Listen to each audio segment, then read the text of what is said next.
o lugar do bom senso é o ponto da justiça, ou seja, nem eu abro mão do que é meu em favor do outro injusta e indevidamente, e nem eu puxo para mim o que não é direito meu. Ou seja, este desenvolvimento moral é requisito fundamental da maturidade emocional e daquilo que seria um dos elementos da inteligência emocional. Veja como isto era diferente mesmo nas empresas, principalmente nas empresas pequenas e médias de antigamente. Quase sempre nessas empresas haviam dois sócios. E era muito parecido com o casamento.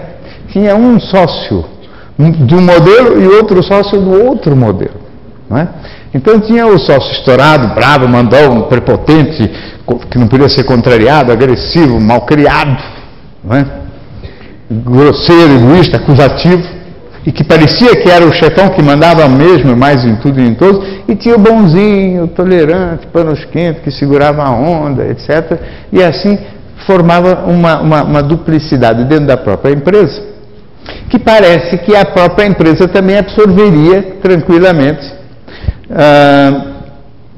empregados ou funcionários dos dois modelos, né? Então tinha os patrões grossos e os patrões delicados, e parecia até que eles formavam uma dupla harmoniosa, em que um batia e o outro acariciava.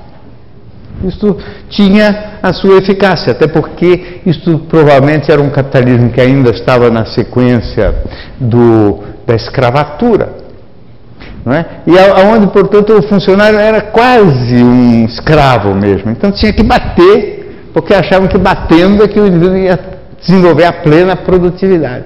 Então um batia e o outro dava uma segurada, né? Uma adoçada. Nas famílias também era assim. Então, você vai ver quando o seu pai chegar. O pai era o bravo, né? E a mãe ficava ali segurando a onda, e o pai, quando chegava, tinha que encher de porrada o menino ou a menina, né? E nas empresas era a mesma coisa. Tinha um que todo mundo morria de medo e o outro que era o tolerante. Essa coisa de liderar através do medo saiu de moda completamente, né? Então, esse tipo de figura que parece que é o mais forte, que é o mandão, que é o autoritário, que é esse que grita, que seria o sem inteligência emocional ou analfabeto emocional, é um tipo que hoje não tem espaço no mercado. É um tipo que tem cada vez menos, que interessa cada vez menos no ambiente de trabalho, né? Este tipo que age com este nível de grosseria, né? E que tenta liderar através da intimidação, hoje realmente tende a ser expelido do ambiente de trabalho, né?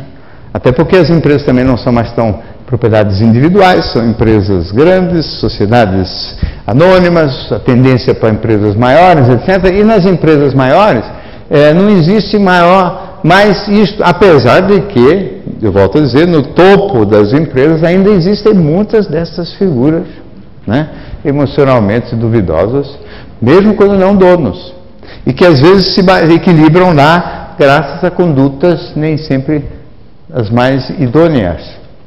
Não tem futuro, quer dizer, pode ser que ainda aguente mais uns aninhos, mas isso não é para onde caminha a humanidade, né?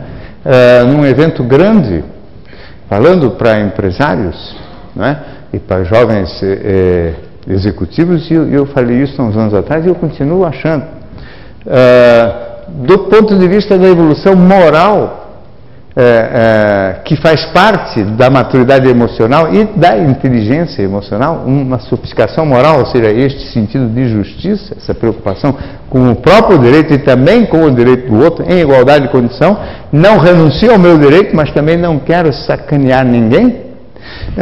Isto hoje é requisito fundamental, principalmente para a gente jovem que quer começar a carreira. Não vai haver menor chance de futuro na mutreta, né?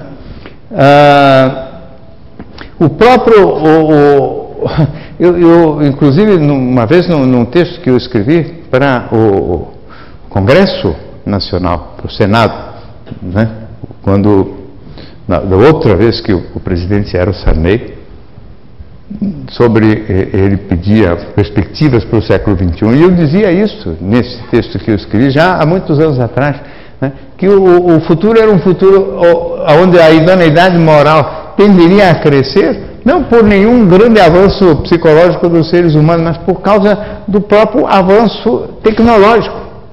As mutretas, isso os fatos estão aí se mostrando, né? As mutretas deixam um rastro cada vez maior.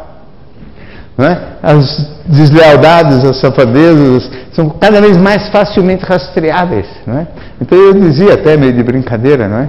Que o cristianismo ia vencer por razões muito pouco ortodoxas, né?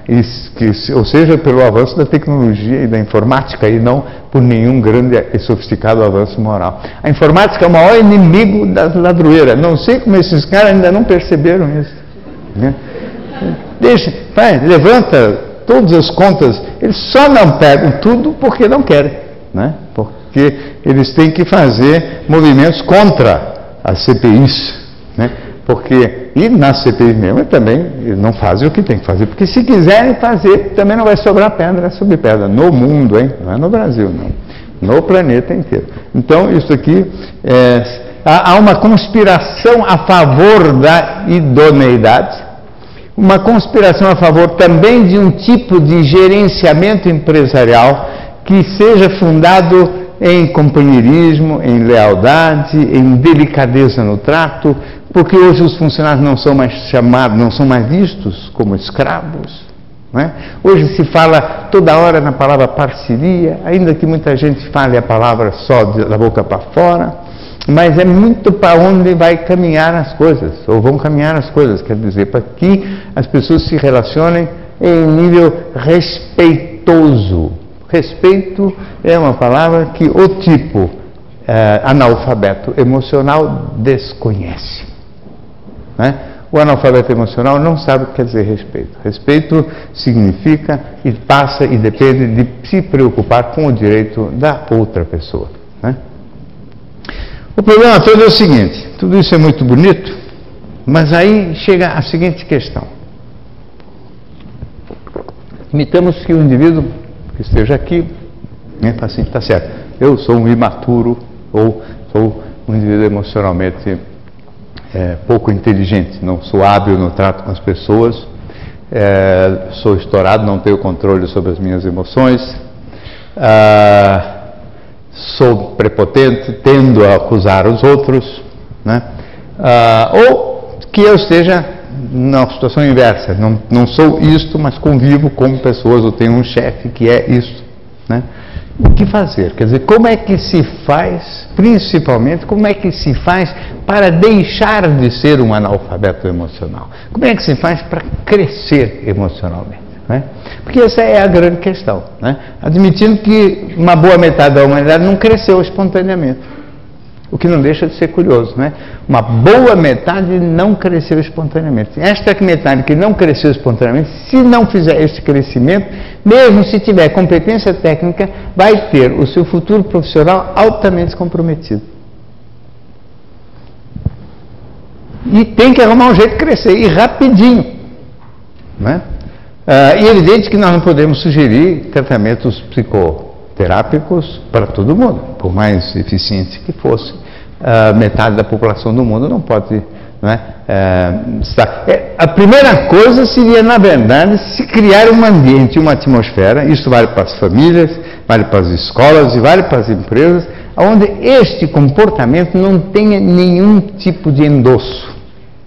Eu não sei se estou sendo claro, mas em qualquer família em que o pai é manso e a mãe é estourada, ou vice-versa, todas as crianças crescem com a ideia de que existem dois modelos de ser humano e que o indivíduo pode escolher entre esse ou aquele modelo.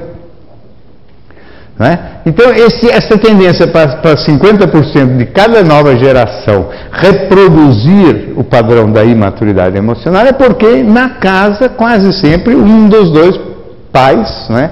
Ou um dos dois cônjuges é deste tipo. E a criança cresce, fala assim, meu pai é A, minha mãe é B, que modelo você?